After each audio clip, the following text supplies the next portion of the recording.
अस्सलाम वालेकुम साथियों, आज हम मुख्तसर जायज़ा लेंगे, ख़ुलासा पेश करेंगे अव्वल आखिर क्या कुछ नेमतुल्लाह शाह वली ने फ़रमाया।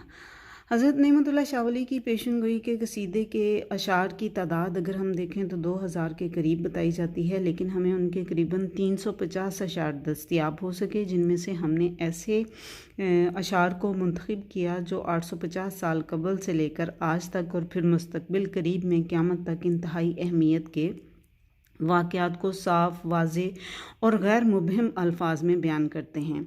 ये बात किसी कदर हैरान कुन है कि सैयदुल मुरसलीन, ख़ातिमुन नबीयीन, शाफ़ी रोज़े महशर हज़रत मोहम्मद सल्लल्लाहु अलैहि वसल्लम के बाद खुलफ़ाए राशिदीन, सहाबा कराम और रूहानी मरातब पर फ़ाइज़ बुज़ुर्गान दीन, गौस, कुतुब, अब्दाल और बेशुमार औलियाए कराम गुज़रे हैं, लेकिन अल्लाह तबारक ताला ने करीबन 1000 साल पर मुहीत इतनी तवील और मुस्तनद पेशन गोई करने का ये गैर मामूली मर्तबा किसी और रूहानी शख्सियत को अता नहीं किया।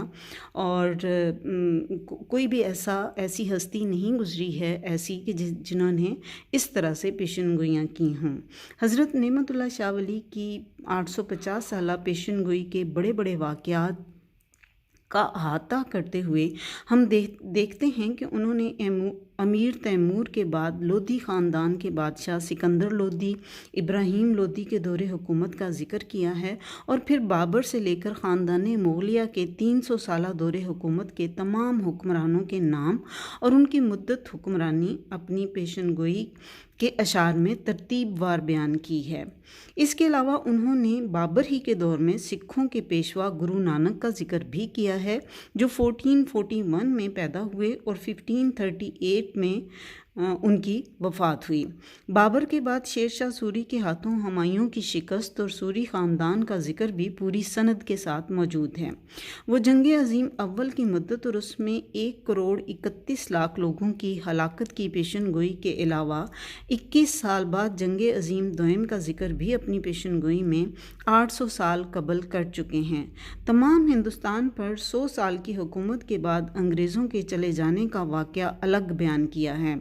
अंग्रेज़ों ही के दौरे हुकूमत में मुहलिक जंगी हथियारों और मशरिक़ में बैठकर मगरिब से आने वाली आवाज़ों और नगमों को सुनने के साइंसी आलात और इजादात का निस्फ़ हज़ार साल कबल पेशन गोई करना एक अलग हैरान कुन करामत है। मुतहद्दा हिंदुस्तान का 2 हिस्सों में तकसीम होने का जिक्र भी वो क़याम पाकिस्तान से 800 साल पहले कर चुके हैं। वो सितंबर 65 की जंग और 17 रोज़ जंग का दुरानिया भी अयामे हफ्दा यानी 17 दिन के फ़ारसी अल्फाज में बयान करके इंसान को हैरान कर देते हैं। न सिर्फ ये बल्कि हज़रत नेमतुल्लाह शाह वली क़याम पाकिस्तान के बाद यानी 23 साल बाद दोबारा भारत के साथ 1971 की जंग में मुसलमानों की खूनरेज़ी और तबाही और बर्बादी की दास्तान भी नहायत सोज़ो गुदास के साथ बयान करते हैं, क्योंकि इसी जुल्म व बर्बरियत के साए तले पाकिस्तान दो लख्त हुआ। तौफ़ीक़े इलाही से गैब के पर्दों में झांकने वाला ये वली अल्लाह माजी करीब, हाल और मुस्तकबिल में होने वाले समाजी माशी सूद, रिश्वत, बिद्दत, शराब खोरी, असमत फरोशी, फस्को फजूर, अगलाम बाजी, मादर पिदर आज़ादी, जिनसी सियाकारी, उलमा और मुफ्तियान की जहालत और रियाकारियों का तज़किरा आज़ादाना और बेबाकाना तौर से करते हैं। ज़माना हाल में मुसलमानों के हाथ काम चलाने वाले आदमियों का जिक्र भी करते हैं। हज़रत नेमतुल्लाह शाह वली की 850 साला मशहूर ज़माना पेशन गोई में अब तक माजी और ज़माना हाल के वाक़यात के बारे जो कुछ गुज़रा सो गुज़रा, लेकिन मुस्तकबिल के बारे में उनकी पेशन गोई इंतहाई अहमियत की हामिल है। वो मुस्तकबिल में एक खलिफशार के वक्त बुत परस्त हिंदुओं का कलमा गो मुसलमानों पर जुल्म जबर का जिक्र करते हैं, जिस पर मुसलमान सब्र से काम लेंगे। अगले मरहले पर पहाड़ों और बयाबानों और सहराओं से मदद के लिए निकल आने वाले लोगों का जिक्र करते हैं, जबकि चतराल, नंगा पर्वत, चीन के साथ गिलगित और तिब्बत का इलाका मैदान जंग बन जाएगा। अब हज़रत नेमतुल्लाह शाह वली अपने पुरअसरार पेशनगोई में नहायत सख्त और संगीन और खूनी मंज़र पेश करते हुए बताते हैं कि इस दौरान दरियाए अटक यानी दरियाए सिंध कुफ़ार के खून से 3 मरतबा भरकर जारी होगा। क्या इसका मतलब ये हो सकता है कि हिंदुस्तानी फ़ौज पाकिस्तानी सरहद क्रॉस करके आज़ाद कश्मीर की तरफ पेशकदमी करेगी, या कराक्रम की शाहराह काट कर चीन की तरफ से पाकिस्तान को मदद ना पहुंच सकेगी? आगे पेशकदमी करते हुए दरियाए अटक यानी दरियाए सिंध के पुल पर या तरबेला डैम तक पहुंचने में कामयाब होगी, या तीसरी हालत ये कि लाहौर या माजी की तरह सियालकोट के रास्ते नेशनल हाईवे पर कंट्रोल हासिल करके दरियाए अटक तक पहुंच जाएगी? ये सवाल इसलिए जहन में उभरता है कि कुफ़ार यानी भारतीय फ़ौज दरियाए अटक तक पहुंचेगी, जभी तो कुफ़ार के खून से दरियाए अटक 3 मरतबा भरकर जारी होगा कि शायद यहाँ दुश्मन की फ़ौज को सख्त मज़ाहमत का सामना करना पड़े। ऐसे में गालिब इम्कान ये है कि भारत की फ़ौजी स्ट्रेटजी ये होगी कि वो वाहगा और चंद दीगर महाजों पर जंग जारी रखने के अलावा दरियाए अटक अबूर करके पेशावर के रास्ते आगे पेशकदमी करते हुए अफ़गानिस्तान में दाखिल होकर शुमाल मगरिब की जानिब किसी एक जमहूरी रियासत के ज़रिए रूस तक रसाई हासिल करना चाहेगा, ताकि पाकिस्तान और चीन की बाहमी गठजोड़ को किसी तरह से रूस के साथ जुग्राफियाई तौर पर बराह रास्त मुंसलिक हो सके। हदीस नबवी सल्लल्लाहु अलैहि वसल्लम है कि मोमिन की फरासत से डरो कि वो अल्लाह के नूर से देखता है। पिछले तसलसल को बरकरार रखते हुए पेशनगोई के अशार के मुताबिक कमो बेश इन्हीं अयाम में काबिल के लोग कुफ़ार के कत्ल के लिए निकल आएंगे, जबकि पेशनगोई का अगला एक शेर मुजाहिदाना जज्बे का नुक्ता अरूज ज़ाहिर करता है।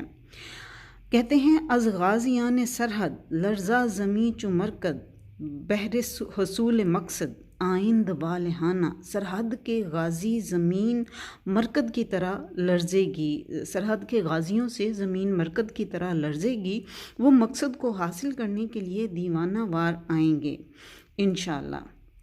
दूसरी जानिब तुर्की, चीन, ईरान और अरब के मुसलमान वालहाना जज्बे के साथ यकजा होकर पंजाब, शहर लाहौर जो गालिबन हाथ से निकल चुका होगा, कश्मीर, दरियाए गंगा और दरियाए जमुना के दरमियान का इलाका और शहर बजनौर पर गालिबाना कब्ज़ा कर लेंगे। न सिर्फ ये बल्कि दीन और ईमान के बदख्वाह लोग जान से मारे जाएंगे और तमाम हिंदुस्तान हिंदुआना रस्म रिवाज से पाक हो जाएगा। काफिर मगलूब हो जाएंगे और मुसलमानों का जर्री लश्कर मुजाहिदीन लड़कियों और खूबरू हसीन दिलरुबाओं से माले गनीमत के तौर पर उनको हासिल करेगा। इसी दौरान हिंदुस्तान की तरह मगरिब यानी यूरोप की तकदीर भी ख़राब हो जाएगी और तीसरी जंग अज़ीम शुरू हो जाएगी। इसमें 2 अलिफ यानी अमेरिका और इंग्लिस्तान में से 1 अलिफ, गालिब इम्कान है इंग्लिस्तान, रूस के हमले से ऐसा तबाह हो जाएगा कि उसका एक नुक्ता भी बाकी ना रहेगा, बल्कि उसका नाम और तज़किरा सिर्फ तारीख़ की किताबों में ही बाकी रह जाएगा। इस पेशनगोई में इस्लाम के 3 अहम शख्सियात का जिक्र मिलता है, जिनमें शेर अली शाह, अब्दुल हमीद और हबीब अल्लाह के नाम भी आते हैं, जो शायद मुस्तकबिल में ज़ाहिर हों।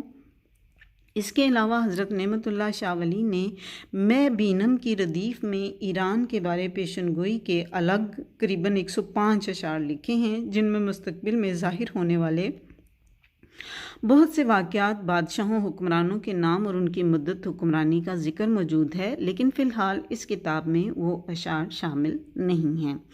ये अमर भी बसद अफसोस जानना चाहिए कि हज़रत नेमतुल्लाह शाह वली ने कश्मीर ही में विसाल फरमाया, लेकिन किसी को उनकी कब्र के बारे में कोई मुसद्दका मालूमात मौजूद नहीं हैं। गोया कमोबेश 1000 साल पर मुहित इस शोहरा आफाक पेशनगोई करने वाले दरवेश बाकमाल ने अपने मरकद की निशानदही के बारे में कोई पेशनगोई नहीं की। इसमें शायद अल्लाह ताला की कोई हिकमत पोशीदा थी कि इस बरगज़ीदा बंदे को दुनिया की नज़रों से मख्फी रखा जाए। हज़रत नेमतुल्लाह शाह वली की इस मुनफरिद पेशनगोई को अपने इख्तिताम की तरफ ले जाते हुए जानना चाहिए कि हिंदुस्तान पर इस्लाम का गलबा 40 साल तक कायम रहेगा, लेकिन इसके बाद जैसे कि हर मुसलमान क़यामत के दिन पर ईमान रखता है, कुर्ब क़यामत की इंतहाई करीबी निशानियों का ज़हूर शुरू हो जाएगा। हज़रत नेमतुल्लाह शाह वली की आफाकी पेशनगोई के मुताबिक ईरान के शहर इस्फ़हान से दज्जाल लईन ज़ाहिर होगा। अचानक हज के दिनों में इमाम मेहदी अलैहिस्सलाम का ज़ुहूर होगा। उनके ज़ाहिर होने की शोहरत दुनिया भर में फैल जाएगी। उधर दज्जाल को कत्ल करने के लिए हज़रत ईसा अलैहिस्सलाम आसमान से उतर आएंगे। अपनी शोहरा आफाक पेशनगोई के इस नाजुक तरीन इख्तितामी मरहला पर आकर हज़रत नेमतुल्लाह शाह वली अपने आखिरी शेर में रब के राज़ों को मज़ीद अफशा करने से अपने आप को रोकते हुए कहते हैं, खामोश बाश नेमत असरार हक मकन फाश। ए नेमतुल्लाह शाह, खामोश हो जा, रब के राज़ों को ज़ाहिर ना कर।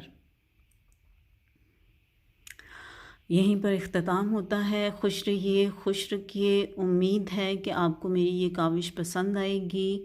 Take care. अल्लाह हाफ़िज़।